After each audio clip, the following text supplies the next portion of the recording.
vamos a seguir extrayendo los principios que la palabra del Señor nos da allí, siempre pensando en edificar, en pastorear, en cuidar las ovejas, el rebaño de Cristo, que somos nosotros la iglesia. Y si bien es cierto, el Señor no nos gobierna de manera fuerte o a la fuerza, Él nos manda y dice que con su ejemplo, con el ejemplo debemos nosotros guiar a la grey de Dios. Cada uno de nosotros es responsable delante de Dios, cada uno es responsable delante de Cristo. Cuando usted no pone su don o Dios, usted no obedece al Señor a trabajar para Él y poner su don al servicio de los demás, no está desobedeciendo a Iglesia Bíblica Bautista. Miren, bueno, si bien es cierto, pues tenemos algunos problemas porque nos hace falta, hermano, el ministerio, pero realmente su responsabilidad y mi responsabilidad es delante del pastor de las ovejas, si este es Cristo. Entonces, a quien vamos a dar cuenta siempre será a Él, siempre. Usted y yo y todos los que participamos en la obra del Señor. Y cuando Pedro habla a los hermanos acá, él les trata de ayudar y aconsejar, orientar y amonestar de igual manera. Todo para edificarles, todo para decirles, hermanos, hay que caminar en pos de Cristo. Hermanos, hay que caminar como debemos caminar. Y cuando nosotros hacemos caso, obedecemos a esa voz, Dios nos guía, hermanos. Nos guía por lugares donde nosotros nos imaginamos que vamos a ir. Él busca y entiende nuestro corazón y también nos consuela en todo. En nuestra vida familiar, en nuestra vida como individuos, como padres, en todo. Por esto que Pedro los amonesta y le dice, hermanos, hay que edificarse, hay que crecer, hay que añadir a lo que tienen, más y más y más y más, para que todo esto ustedes puedan dar fruto en el conocimiento de Cristo. Con esto en mente vamos a segunda carta de Pedro, capítulo 3, el verso 1. Vamos a hablar acerca de más advertencia y amonestación de Pedro. Capítulo 3, verso 1. Vamos a leer los primeros versículos y después vamos a orar. Amén todos. Amén. Dice la palabra del Señor, amados, esta es la segunda carta que os escribo. Y en ambas despierto con exhortación vuestro limpio entendimiento, para que tengáis memoria de las palabras que antes han sido dichas por los santos profetas y del mandamiento del Señor y Salvador dado por vuestros apóstoles. Sabiendo primero esto, que en los postreros días vendrán burladores, andando según sus propias concupiscencias y diciendo, ¿dónde está la promesa de su advenimiento? Porque desde el día en que los padres durmieron, todas las cosas permanecen así, como desde el principio de la creación. Estos ignoran voluntariamente que en el tiempo antiguo fueron hechas por la palabra de Dios los cielos y también la tierra, que provienen del agua y por el agua subsisten, por lo cual el mundo de entonces pereció anegado de agua. Pero los cielos y la tierra que existen ahora están reservadas por la misma palabra, guardados para el fuego en el día del juicio y de la perdición de los hombres impíos. Mas, oh amados, no ignoréis esto, que para con el Señor, un día es como 1000 años y 1000 años como un día. El Señor no retarda su promesa, según algunos la tienen por tardanza, sino que es paciente para con nosotros, no queriendo que ninguno perezca, sino que todos procedan al arrepentimiento. Pero el día del Señor vendrá como ladrón en la noche, en el cual los cielos pasarán con grandes estruendos, y los elementos ardiendo serán deshechos, y la tierra y las obras que hay en ellas serán quemadas. Puestos que todas estas cosas han de ser deshechas, ¿cómo no debéis vosotros andar en santa y piadosa manera de vivir, esperando y apresurándoos para la venida del Señor, del día de Dios, en el cual los cielos encendiéndose serán deshechos y los elementos siendo quemados se fundirán? Pero nosotros esperamos, según sus promesas, cielos nuevos y tierra nueva, en los cuales mora la justicia. Oremos. Padre, en el nombre de Jesús damos gracias porque estamos aquí reunidos en tu nombre para alabarte y glorificarte. Tú conoces nuestro corazón, Señor, sabes quiénes somos. Venimos delante de ti con nuestro corazón desnudo, para que tú puedas vernos y si hay en él corazón de incredulidad y perverso, que puedas guiarnos, Señor, el camino eterno. Gracias por esta iglesia que tú has levantado acá, que por la sangre de tu Hijo Jesús puede caminar en pos tuyo, con la guía de tu palabra y tu Espíritu Santo. Ahora, Señor, bendice tu iglesia, habla a los corazones de todos nosotros, que podamos ser edificados. Ata el poder del enemigo en este lugar y que sea tu palabra glorificada y tu voz Jesús exaltado. En el nombre de Jesús oramos, damos gracias. Amén. Amén.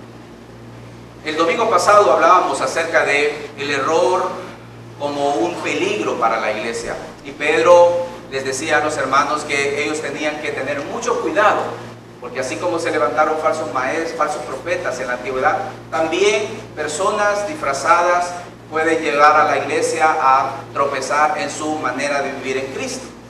Ahora Pedro va a empezar a hablarles de algún aspecto, un aspecto en particular, de que estos maestros falsos estaban tratando de desviar a la iglesia en su propósito, y esto es la segunda venida de Cristo. La segunda venida de Cristo es un evento que se marca en la Biblia a través de todo lo que es el Nuevo Testamento hasta el libro de Apocalipsis. Y es un evento que muy poco se habla o se usa para infundir miedo, o tal vez se usa de manera incorrecta con algunos aspectos de lo que es esta segunda venida. Pero eso no deja atrás de que los apóstoles advirtieron a la iglesia sobre la segunda venida. Y uno de los aspectos en particular que ellos advirtieron es que debían ellos entender que la segunda venida de Cristo es inminente. No hay ninguna duda sobre esto. Y es algo en lo cual la iglesia debe de estar atento. Los hermanos en Cristo deben de estar pendientes. Nosotros que vivimos a esta época de la gracia, tenemos que conocer y saber de eso. Porque de que viene, viene. Los miércoles anteriores hemos estado hablando un poquito más en detalle de esto. Pero hoy Pedro, aquí en la carta, ya que estamos estudiando toda la carta, toca esto en cuanto a la segunda venida. Y esto de la segunda venida para poder hacer ver a los hermanos ahí que estaban siendo, o se estaban mofando de ellos, mejor dicho, estaban haciendo ver que esto es era un cuento, una leyenda, algo que no tenía ninguna razón. Cuando si usted habla acerca de la segunda venida en la universidad o en el colegio o en algún lado, pues pareciera que hasta se está burlando, y alguien puede burlarse de usted en cuanto a esto.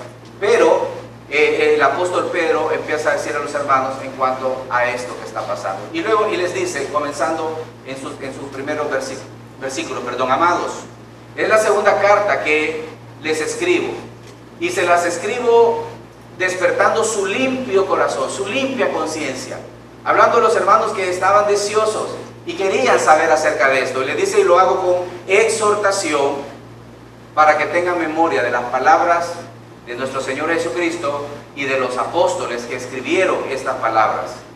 Y les dice, sabiendo que en los postreros tiempos se los escribo, porque vendrán personas que se burlarán de ustedes y les dirán, y no es que Cristo va a venir, y no es que ustedes dicen que Jesús vendrá pronto. ¿Dónde está el advenimiento de la promesa? ¿Dónde está Cristo? Ya mucho tiempo, las cosas están como están y no ha pasado nada. ¿Dónde está? Y dice, se burlarán de ustedes y les encaminarán o les desviarán de su mal camino. Esto de la segunda venida y la tardanza de Jesucristo en la tierra debe de tener una respuesta, o debemos nosotros tener argumento para ello. Debemos nosotros saber responder. Porque nos vamos a enfrentar con personas que nos van a preguntar, ¿y cuándo Cristo viene? ¿Y por qué ustedes los cristianos creen en la segunda venida de Cristo? ¿Y por qué ustedes dicen que Cristo va a venir? ¿Por qué la iglesia habla sobre esto si nunca ha pasado nada? Hermano, creo que vino la primera vez. ¿Cuáles son las razones que nosotros podemos dar sobre esta segunda venida? ¿Y cuál debe ser la respuesta de nosotros ante esta eminente venida? Y esto es lo que Pedro va a comenzar a decirle aquí a los hermanos. En primer lugar, se amontonarán o vendrán burladores que les hablarán de esto y les dirán, ¿dónde está esto? Y luego dice Pedro en el versículo número 9, o mejor dicho, antes que eso, el versículo número 5, esto dice, ignoran por voluntariamente que en el tiempo antiguo fueron hechos por la palabra de Dios los cielos y también la tierra, que provienen del agua y por el agua subsisten. Ahora, Pedro va a explicar un poco, hermanos, explicar a ellos, o mejor dicho, va a tomar tiempo para explicar a ellos acerca de los orígenes del mundo. Y empieza a decir que los burladores, los falsos maestros van a preguntarles y van a decirles, miren, todo está dormido como antes. Desde el tiempo del inicio del mundo hasta ahora no ha pasado nada y todo sigue. Pedro dice, estos ignoran voluntariamente que los cielos y la tierra fueron creados desde el inicio. Y que todo desde el inicio proviene del agua y del agua subsiste. Hermano, nos está llevando a la teología de la creación. Hoy en día tan controvertida con la teoría de la evolución. Todos los que hemos ido a la universidad o que hemos encontrado con personas que se dicen ateos, empiezan a tratar de probar y argumentar o tratar de dejarnos en ridículo para hacernos ver de que ellos tienen la razón, porque ellos tienen ¿cómo se llama? Lo que es el método científico para poder descubrir y dar a conocer que la evolución es cierta. Y a veces nosotros en el colegio, en la universidad, pues podemos ser intimidados, callados, o tal vez por la ignorancia no tenemos nada que responder de esto. Y esto ha sido un debate de años, donde la creación y la evolución se han enfrentado y ninguno puede llegar a un absoluto. La razón por la cual no puede llegar a un absoluto, y que ni siquiera los evolucionistas pueden decir a ciencia cierta, 100%, la evolución es verdadera, y no pueden convencer al hombre porque no tienen argumentos que digan actualmente que la Tierra está evolucionando y diciendo que esto se puede comprobar de esta manera. Y tampoco el creacionista, pueden decirle a ellos de que también la creación es verdadera y que aunque tenemos argumentos podemos convencerlos a ellos. Tanto necesitan fe los evolucionistas para poder llegar a un punto de decir fue un choque y de ese choque se formó el ser humano tan perfecto y todo lo que existe, como también se necesita fe para creer que la palabra de Dios es la que hizo que el mundo viniese a existencia. Entonces ellos no pueden argumentar a ciencia cierta y decir esto es así y nosotros no podemos convencerlo. ¿De qué se trata esto? Es cuestión de creer. Mas sin embargo, nosotros a través de la Escritura podemos hacer ver que lo que ellos argumentan y que ellos dicen que no existe un Dios, están poniendo en peligro y en riesgo, porque esta filosofía, al decir esto, entonces el hombre no tiene que darle cuentas a nadie, no hay nadie superior a quien decir, yo voy a restringirme de esto, y entonces el hombre va camino hacia la destrucción, o a la autodestrucción.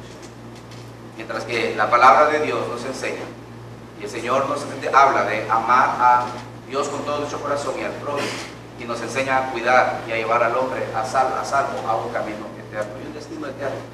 Los creacionistas, los evolucionistas, se destruyen con su filosofía, y los creacionistas construimos en la vida de los hombres, el ser humano. De manera que Pedro viene y les dice, miren hermanos, esto desde un inicio se inició con el agua, y con el agua fue evolucionando, porque dice la Biblia en el libro de Génesis, en el principio el Espíritu de Dios se movía ¿sobre qué? Sobre las aguas. Y cuando dijo Dios que se separase la expansión de las aguas, dice la Biblia que se separó, y agua arriba y agua abajo, y la tierra llegó a quedar en seco. Y vemos nosotros a través de la Escritura la primera ¿cómo dice? Reacción cataclísmica, podemos decir, donde hubo un evento universal, donde simplemente Dios dijo, créase la tierra, y todo esto, hermanos, se dio aquí en la tierra. Y Pedro les dice, hermanos, estos ignoran voluntariamente, porque quieren ignorar, en otras palabras, que desde un inicio, desde la creación, Dios creó los cielos y la tierra proviene del agua, y por el agua ahora subsiste, hablando de aquel tiempo. Pero también Pedro va a explicarle a los hermanos, a la iglesia, y es importante entender que luego Dios hizo una reconfiguración del mundo, una reconfiguración del cosmos. Primero Dios creó los cielos y la tierra, y luego Dios que haya luz, etcétera, etcétera, todo Génesis 1 y 2, ¿verdad? Pero ahora les dice, pero también por lo cual el mundo de entonces pereció abnegado de agua, y está trasladándose a otro evento donde el Señor mandó a través de un diluvio que muriese toda criatura. La razón, por la maldad del hombre. Y desde entonces la tierra otra vez tomó otra configuración, porque ahora ya no habían aguas arriba, ya no, porque toda el agua, dice la Biblia, toda el agua cayó sobre la tierra e inundó. Cuando nosotros leemos en el libro de Génesis, la Biblia dice que se cerraron los abismos y las cataratas de los cielos, y la lluvia de los cielos cesó, porque Dios trajo todo el agua acá. Y Pedro les está diciendo que esta gente ignora de que fue Dios y por su palabra que vino a existencia eso. Y luego Dios, cuando envió al diluvio, también trajo con el diluvio destrucción y configuró la tierra en otra forma, porque si antes Dios mantenía y sostenía con su palabra el mundo, ahora el hombre debía trabajar para poder sostener la tierra y poder matar y comer, etcétera, etcétera, de manera que la tierra cambió. ¿Y por qué dice Pedro esto? Porque luego habrá una tercera acción, y lo dice acá: pero los cielos y la tierra que ahora existen están reservados por la misma palabra, guardados para el fuego en el día del juicio y la perdición de los hombres impíos. Ahora dice Pedro, ellos tienen que saber de que primero Dios creó, luego Dios configuró con Noé, pero luego Dios también va a hacer algo diferente. Va a crear cielos nuevos y tierra nueva. Porque lo que ahora existe, y yo no lo digo, hermano, lo dice la palabra de Dios y lo podemos ver con más hechos, pero el tiempo no nos da. Todo lo que vemos ahora, dice, está reservado para el fuego en el día de juicio y en la perdición de los hombres impíos. Ahora, Dios va a traer esto también. Ahora, no es fácil decirle a su maestro de filosofía esto, no es fácil decirle a su tío que es ateo, ¿verdad? No es fácil explicárselo al niño, no es fácil explicarlo a todos, pero la palabra de Dios habla de que Dios vendrá por segunda vez, así o así. Y esto acontecerá. Y los hermanos debían de entender que el mundo que ahora vemos camina hacia la destrucción. Y todo cuando vemos las noticias y leemos acerca de la destrucción de la naturaleza y el cambio climático, etcétera, etcétera, ¿verdad? Y le echamos culpa a este, a aquel o otro, debemos darnos cuenta, hermanos, que esto es una realidad que Dios ya predijo, y que la profecía nos habla de que esto va a ser así o así, sea por el cambio climático o sea por lo que sea, pero el mundo se acerca a esa destrucción, y Pedro lo explica acá de esta manera categórica. Ahora, ¿por qué dice todo esto? Porque la gente se burla y dice no va a haber ningún final. La gente se burla y dice no va a haber fin del mundo. No, sí, el infierno es acá, usted. Aquí vivimos el infierno y el cielo, dice. Algunos ignoran de forma voluntaria. Lo quieren ver así.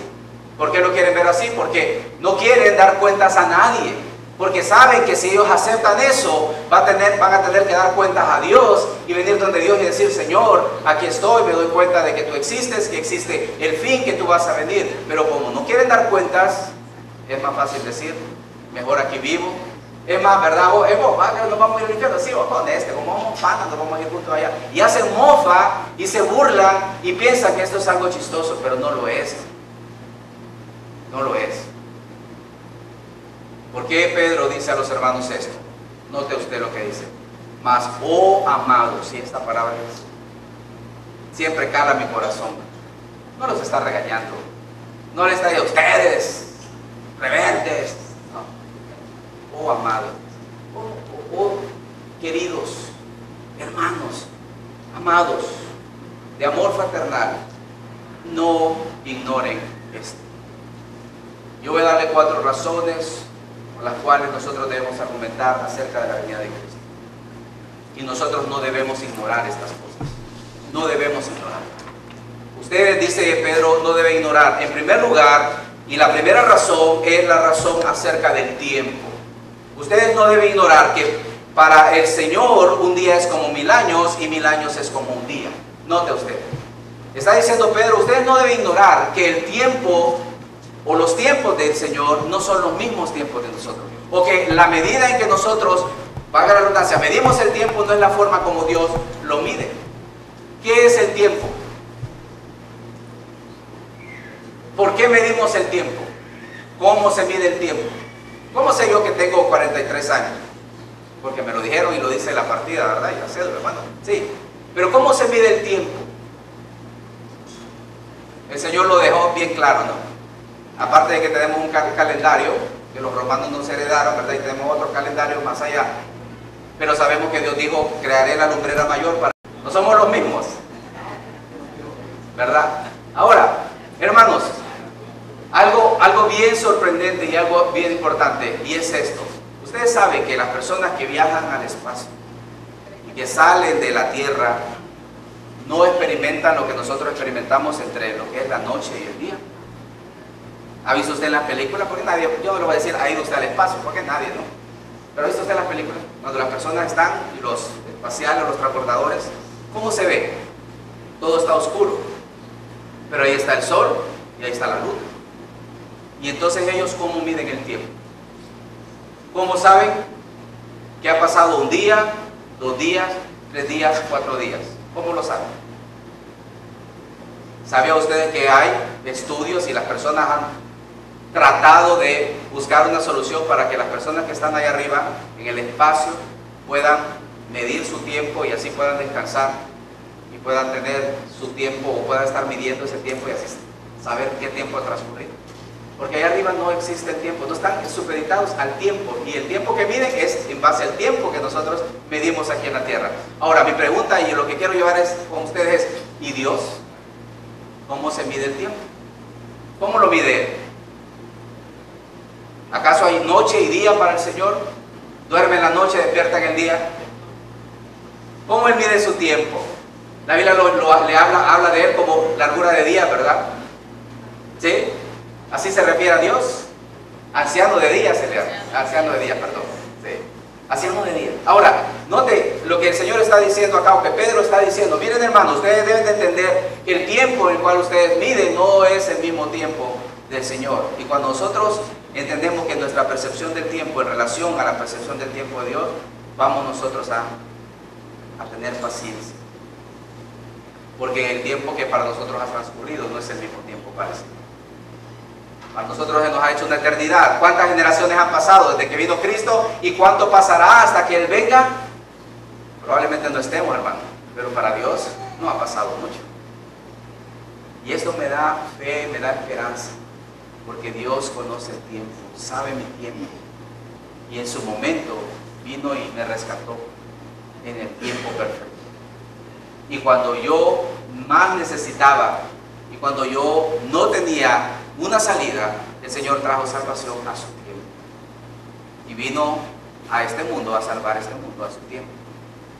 Y cuando usted y yo nos desesperamos por cuestión del tiempo, debe entender que Él tiene un tiempo y su tiempo es perfecto. Usted y yo pasamos los días y volvemos, anochece, volvemos a levantar, y es un ciclo, y ahí vamos, y vamos envejeciendo, y vamos envejeciendo. Pero para el Señor no. Cuando entendemos esto, Pedro dice, hermanos, ustedes deben de entender esto. Miren, para el Señor un día es como 1000 años es como un día. Dios no mide el tiempo en base a nosotros, Él tiene su tiempo, su hora.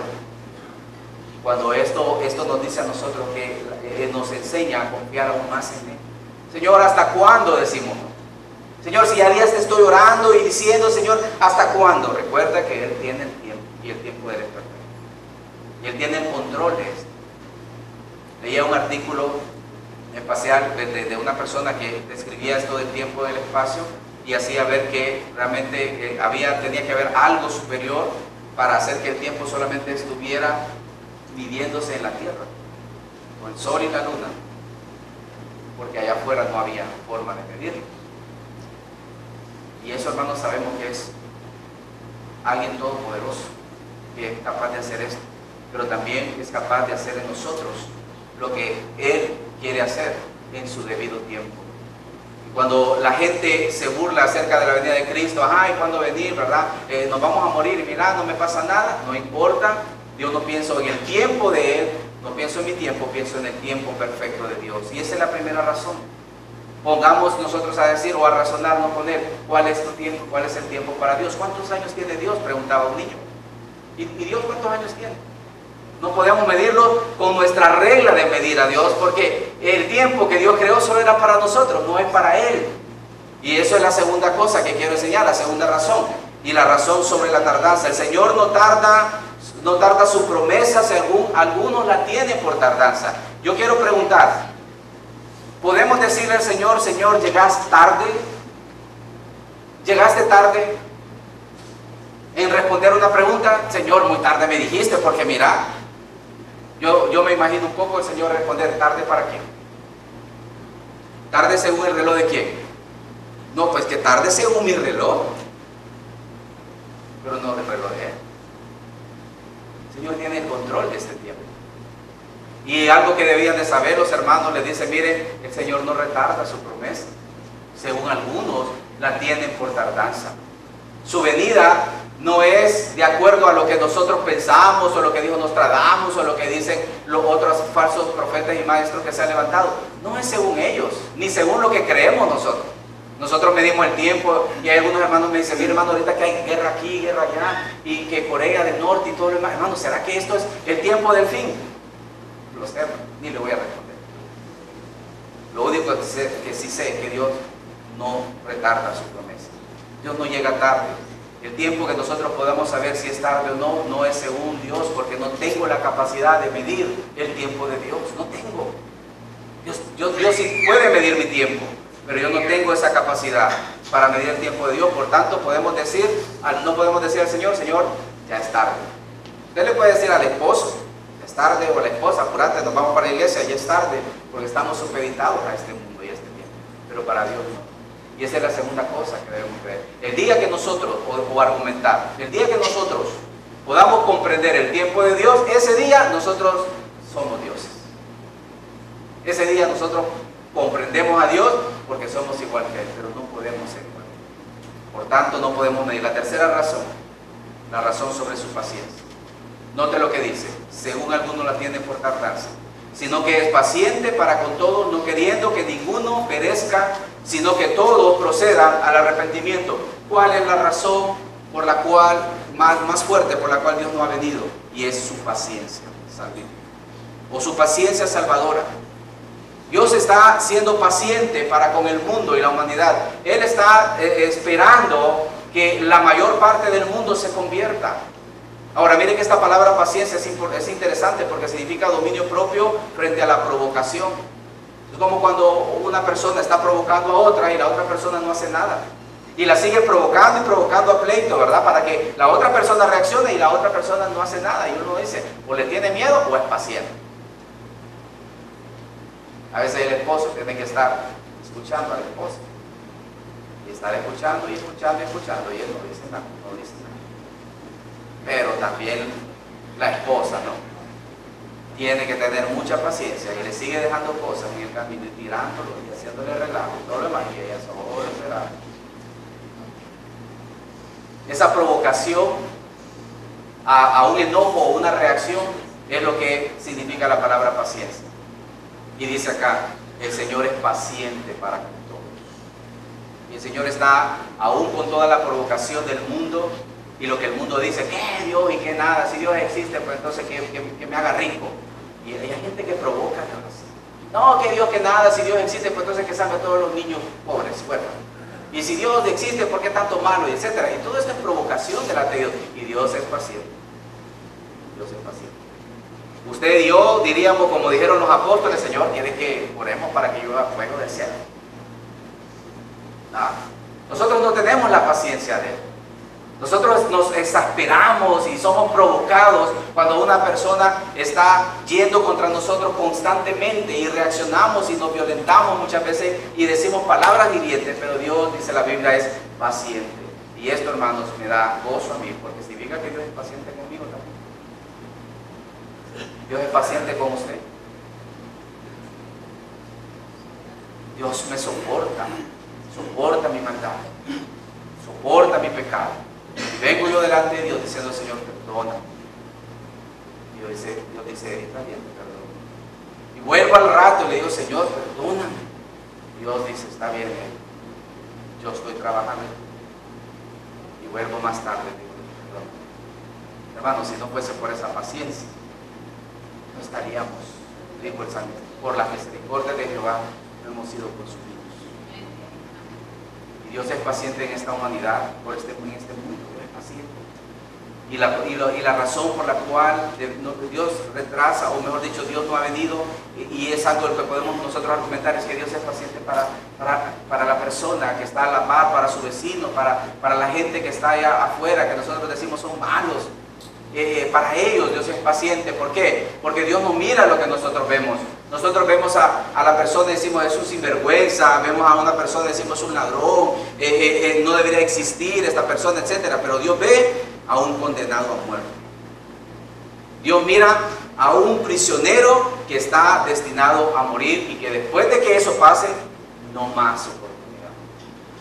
¿Cómo trataría usted a una persona que sabe que va a morir? ¿Cómo la trata? ¿Cómo trataría usted con una persona? ¿Cuánta paciencia le tendría a una persona que usted sabe que solo le queda un mes de vida? ¿Verdad que cambia nuestra perspectiva? Si no sabemos que va a morir en un mes, nosotros lo tratamos como cualquiera. Es más, hasta con impaciencia, ¿verdad? ¿Qué? Y no, y ya vas a ver, etcétera, etcétera. Pero si nosotros supiéramos que va a morir en un mes, la trataríamos diferente. Pues es así Dios con nosotros y es así Dios con este mundo. Hermanos, dice, no ignoréis esto. El Señor no retarda su promesa, según muchos la tienen por tardanza.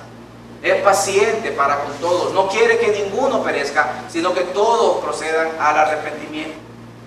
Y la cuarta razón tiene que ver con la inminente destrucción. Note el versículo 10. Pero el día del Señor vendrá como ladrón en la noche, en el cual los cielos pasarán con gran estruendo, y los elementos ardiendo serán deshechos, y la tierra y las obras que en ellas hay serán quemadas. Dios dice, este mundo va a ser destruido, por tanto necesitan salvarse. Necesitan salvarse. Hermanos, si esto como que supiéramos, que hay un edificio que va a haber un terremoto, y la gente que está allí va a morir inminentemente, nosotros haríamos señales de alerta, iríamos, les trataríamos de sacar de ahí, miren, esto va a ser destruido, mañana va a haber un terremoto, si tuviéramos esa premonición, pero no la tenemos. Y como no la tenemos, y como Dios nos ha dado esa capacidad, sino que nos ha limitado, el Señor simplemente nos dice, hermanos, recuerden esto, que para el Señor un día es como 1000 años como un día. Deben de recordar que el Señor vendrá como ladrón en la noche, donde todos los elementos serán quemados y todo arderá y todo se quemará. De la misma manera que con su palabra creó el mundo, vino el diluvio, todos estaban burlándose de Noé, jajaja, y Noé, no va a pasar nada, hasta que el Señor cerró el arca y luego el mundo pereció anegado de agua. Y la misma actitud de las personas en los días de Noé es la misma actitud hoy, cristianos. ¿Cuándo va a venir el Señor? El Señor no viene. Eso es pura mentira, es un mito. El pastor se lo dice para mantenerlos allí subyugados, porque ustedes son débiles. Así decía la Biblia, que los días, como los días de Noé, así estará la gente, casándose y dándose casamiento hasta que vino sobre ellos aquel día y lo destruyó. Y esto es lo que dice Pedro. Hermanos, no se preocupen, ustedes por lo que se burlan, entiendan esto. Y la razón de la paciencia, la razón de la inminente destrucción, la razón de su venida, la razón del tiempo, son argumentos que nosotros podemos presentar delante de los incrédulos y decirles, esto va a pasar. Y estar anunciando, esto va a pasar, esto viene, esto va a pasar. Ahora, ¿cuál es la respuesta? Y Pedro dice, hermanos, versículo número 11, noten. Puesto que todas las cosas han de ser deshechas, y Pedro lo afirma categóricamente, puesto que todas las cosas han de ser deshechas, ¿cómo no debéis vosotros andar en santa y piadosa manera de vivir, esperando y apresurándoos para la venida del día de Dios, en el cual los cielos encendiéndose serán deshechos y los elementos siendo quemados se fundirán? Pero dice, miren hermanos, esto es lo que les digo, va a pasar. Pero si esto va a pasar, Entonces, ¿cómo no debemos nosotros prepararnos para eso? ¿Cómo no debemos nosotros andar de una manera, dice, santa, apartada y de una manera piadosa, de acuerdo a la voluntad de Dios? ¿Por qué? ¿Por nosotros? No, por el mundo que va a aparecer. Por el mundo. ¿Cómo anda una persona que sabe que va a ir? Cuando usted va a ir de viaje a un lugar fuera del país, ¿cómo anda usted? Pensando en ese viaje, ¿no es cierto? Preparándose, haciendo trámites, buscando la forma y haciendo. Usted está tal vez absorto de algunas cosas, tal vez usted está preparando su trabajo, cómo va a dejar su familia, cómo va a dejar esto, porque usted sabe que se va a ir, porque usted sabe que va de viaje y todo el mundo sabe, se va a ir. ¿Por qué? Porque está preparándose para irse. Y esta es la actitud, y dice Pedro, ¿cómo no debemos nosotros andar de esa manera? Sabiendo que estas cosas van a ser así, debemos andar de esa misma manera y con esa misma actitud, alertando y diciendo a las personas, Cristo viene, Cristo viene. Y donde quiera que estamos, mire, el Señor dice que va a venir, y usted lo que necesita es venir a Cristo y poder encontrar la salvación. ¿Cómo no debemos andar nosotros de esa manera? Pero ¿cómo andamos? Andamos como si nada fuese a pasar, de la misma manera. Los creyentes, dice Pedro, debemos andar en santa, piadosa manera de vivir, apresurándonos, porque aquel día se va acercando, por lo cual les dice, esperando y apresurándonos para la venida de Dios. ¿Cuál debe ser nuestra actitud? ¿Cómo debo andar como la iglesia, pastor? ¿Y cómo es que yo tengo que andar? Hermanos, debemos andar. Si sabemos que todo esto va a pasar, rescatando a los demás, salvando a la gente, anunciando el evangelio. ¿Por qué? Porque la paciencia de Dios y la razón por la cual Él no ha venido es porque Él está soportando. La razón por la cual Dios no es movido a provocación, y Dios por la maldad trajo diluvio en los días de Noé, pero también por la misma maldad va a traer diluvio a la tierra, pero el Señor quiere que todos se salven. El tiempo que Dios le dio a Noé para poder traer el diluvio fue, nosotros hemos leído 120 años, y Noé predicó. Y la gente se burlaba, ¿no es que estás haciendo un barco? ¿Y para qué ese barco? Va a llover. ¿Va a qué? Va a llover. Burla. Y lo mismo los cristianos, el Señor viene, arrepiéntase. ¿El Señor qué? Viene. Burla. No es un tema que tengamos nosotros una libertad y que podamos nosotros poner fácilmente sin recibir burla. Pero así es. Dice Pedro, ¿cómo no debemos andar nosotros? ¿Para qué? Para alertar a la gente. Y termina diciendo Pedro, pero nosotros, oiga bien, o sea, si nuestra manera de vivir debe ser para poder alertar a la gente, pero nosotros esperamos cielos nuevos y tierra nueva, en los cuales mora la justicia. Y Pedro le recuerda a los hermanos, miren, ustedes y yo debemos entender que la justicia vendrá un día, pero será cuando Él venga. De manera que solicitar justicia hoy en día, hermano, no vale la pena. No la tendremos. Somos justos nosotros, por gracia de Dios, pero es la justicia de Cristo. Y la justicia que Pedro habla es la justicia de Dios. La justicia que va Dios a traer en base al sacrificio de Cristo. No una justicia donde, sí, ¿verdad? Pues los hondureños son más justos que los estadounidenses o que los asiáticos, etc. No es esa justicia.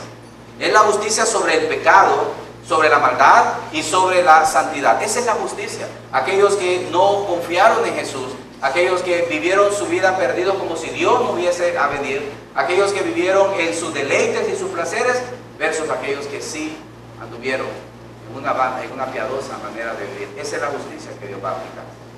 Esa es la justicia que esperamos. Y esa es la que Dios va a decir, bien, buen servo fiel, sobre un poco ha sido fiel, sobre mucho te pondré. Y aquellos, dice la Biblia, que separará a las cabritas de las ovejas. Esto es la justicia que Dios trae.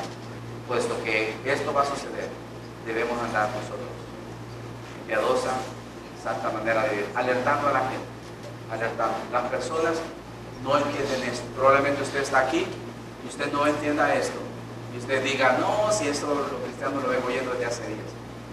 No, si Dios no ha de venir, mire cuántos años tengo, ya me voy a morir y Dios no ha venido. No se trata de su tiempo, no es su tiempo, es el tiempo de Dios. No se trata de que su cuerpo va a separarse de su alma, porque cuando usted muere, su cuerpo separa su alma. Dios quiere salvar su alma, que esta sí va a perdurar por toda la eternidad. Y esa es la que va a ser juzgada, y esa es la que Dios quiere traer salvación. Por tanto, no se trata del tiempo suyo ni mío, se trata del tiempo de Dios. ¿Qué debemos nosotros como iglesia, como cristianos? Estoy terminando con esto. Debemos vivir de acuerdo ante esa inminente venida y vivir para que otros puedan venir a Cristo y lanzar las alertas y decirle a las personas que necesitan ser salvos de una vana manera de vivir, que el Señor vendrá y traerá justicia, no la justicia humana, terrenal, donde queremos que los que hicieron mal paguen. Sí van a pagar, pero van a pagar por toda una eternidad. Hermanos, yo creo que todos hemos leído y sabemos acerca de la historia del Titanic. Esa es la historia más contemporánea que podemos nosotros ver acerca de las alertas. Todos sabemos y hemos visto historia y películas acerca de esto. En 1912 se hundió el barco más poderoso, potente y grande del mundo, el cual decían que no se podía hundir para nada. Y la gente que iba a bordo y el capitán, ¿verdad? Y toda la gente y toda la tripulación decían que esto nada lo podía parar. Y ellos fueron y viajaron por rumbo a Nueva York. Sabemos todo eso, ¿verdad? Pero lo que más me llama la atención es que este barco, o el capitán de este barco, Edward Smith creo que se llamaba, recibió más de 10 alertas de iceberg. Y ellos estaban confiados. Ellos decían, no, nada va a pasar, es un barco muy fuerte, muy poderoso. Y recibieron alertas desde la mañana. Miren, aquí hay una zona de iceberg, tienen que tomar precaución. Estaban tan ocupados, ellos tan metidos en la filosofía de que era imposible que ocurriera algo, que ellos continuaron. El último, dice la historia, lo pueden leer, un barco, creo que era carguero de Inglaterra o California, no sé qué se llama, le alertó a las 11:50 de la noche que bajaran su velocidad, porque había muchos icebergs. ¿Sabe qué hizo el que controlaba en la radio? Que se llamaba William, no sé qué. Apagó la radio, dijo que dejara de molestar, que estaba muy ocupado, estaba mandando la información y los telegramas que tenían que mandar, lo estaban mandando a Nueva York, de toda la gente que venía, que ya ellos iban a llegar. Y dice que el capitán le dijo que apagara la radio y el otro, cuando le dijo no molestes, apagó la radio y no volvió a hablar. 5 minutos después, el barco había chocado. Casi a la medianoche, poco para la medianoche. 2 horas más tarde el barco hundió. Los botes salvavidas eran insuficientes, solo 1.500 personas se salvaron porque no había lugar para todos. Y este fue el catástrofe más grande de la historia y que las páginas de la historia no lo cuentan. La gente no creía, la gente pensaba que era una mentira, que jamás podía pasar. Y aunque recibieron alertas del otro capitán, del otro barco, que da la casualidad que se apellidaba Lord o Señor, les dio su alerta, pero no lo hicieron. El mundo vive así. El mundo dice nada va a pasar, todo va a seguir bien. ¿Cómo me voy al infierno? Eso no existe. ¿Quién dice? Y viven su vida en una velocidad vertiginosa hacia adelante, buscando lo suyo y buscando lo que ellos piensan, y piensan que no va a pasar nada. Y la gente les alerta y les habla de Cristo. Tal vez usted sea uno de los que está acá. La gente le ha dicho y le ha hablado de Cristo y le ha dicho acerca de la salvación de Cristo, y usted no ha tomado ninguna precaución al respecto. Probablemente esta sea su última llamada. Probablemente esto sea lo último vez que usted escucha un llamado a la salvación y al arrepentimiento. La iglesia debemos estar dando alertas, porque el Señor viene. El golpe y el impacto era inminente. Cuando ellos se dieron cuenta, ya eran muy tarde. Y lo golpearon. Y pudieron salvar a uno, pero no todos se salvaron. Hermanos, no sabemos cuánto tiempo el Señor venga. Probablemente no sea lo importante la hora ni el tiempo, porque la Biblia dice que sea ladrón en la noche, pero su tiempo y mi tiempo va a acabar en cualquier momento. ¿Cuánto me queda a mí para alertar a mis compañeros, a mis compañeras, a mis maestros, a mis vecinos? ¿Cuánto me queda? Y probablemente yo pueda salvar una vida. Se dice que la persona que dijo que ya no iba a seguir recibiendo llamadas, fue el último que se quedó ahí, mandando mensajes de alerta a quien lo pudiera salvar. Nadie pudo llegar a tiempo. Le preguntaron al California por qué no había llegado, porque no se movió. Ellos dijeron, porque yo les lancé la alerta y no hicieron caso. Por eso muchas personas murieron. Cuando nosotros pensamos en lo que la gente va a pasar y lo que es el infierno, no nos da risa, no nos da risa.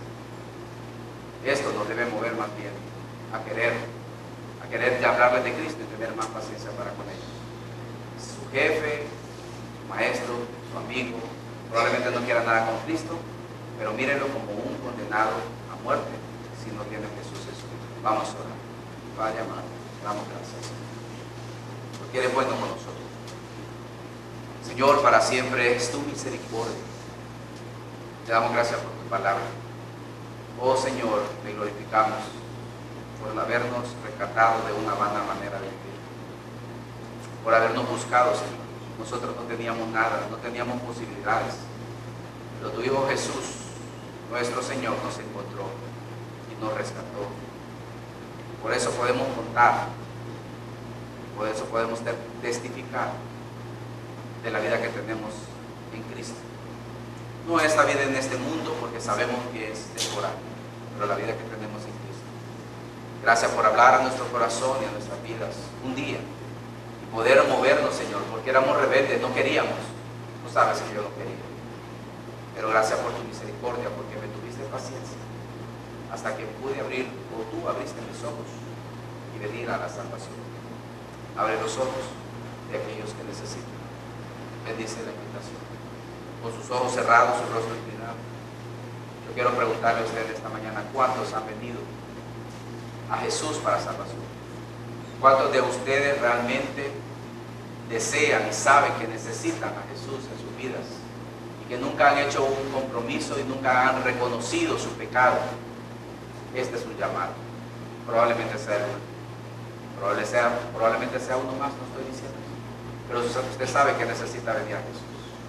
Si esa es su condición, yo quiero pedirle en todo mi corazón que levante su mano para poder indicarle la manera en cómo usted puede venir a Jesús.